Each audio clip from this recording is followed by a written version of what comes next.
Thanks for staying with us, and it's now time for the Business Day.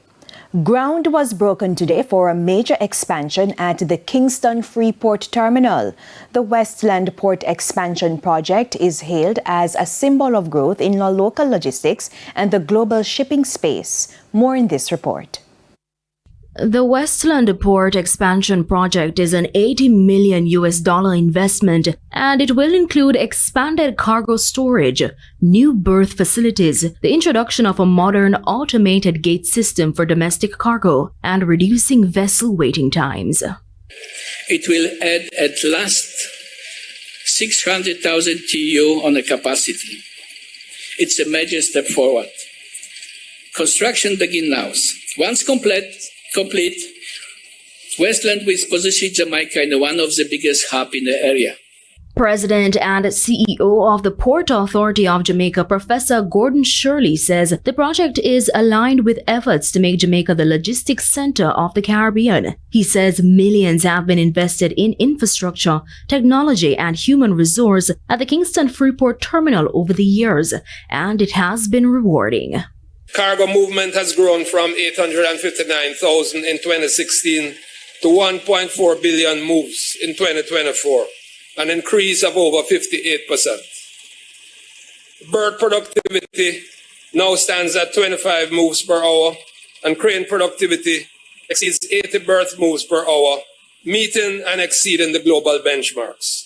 As part of the continued expansion of the port, Prime Minister Andrew Holness again reiterated plans to relocate Tinson Pen Aerodrome to a section of the Norman Manley International Airport. The Airports Authority of Jamaica has completed the feasibility analysis and has been working with the Port Authority and the National Works Agency to bring the project to fruition. To facilitate the integration of the land into the port operations, the Marcus Garvey Boulevard is to be rerouted to the north of Tinson Pen. The realignment and reconfiguration of the road will eliminate bottlenecks in the traffic flow between Portmore and Kingston specifically.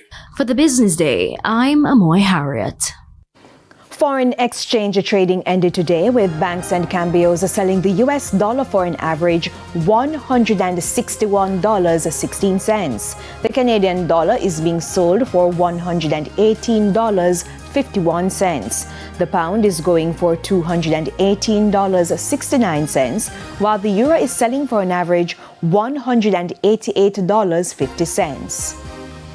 The JSE index advanced by 2,158 points today, while the junior market index declined by 11 points. Among the 43 winners, Jetcon Corporation, Medical Disposables and Supplies, Iron Rock Insurance, Key Insurance, and MPC Carbon Clean Energy.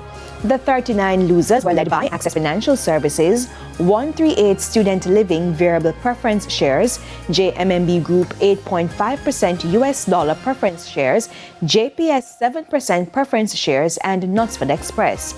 26 stocks closed the session selling at the same price they started trading. And that's it for the Business Day. Regional and international stories are next.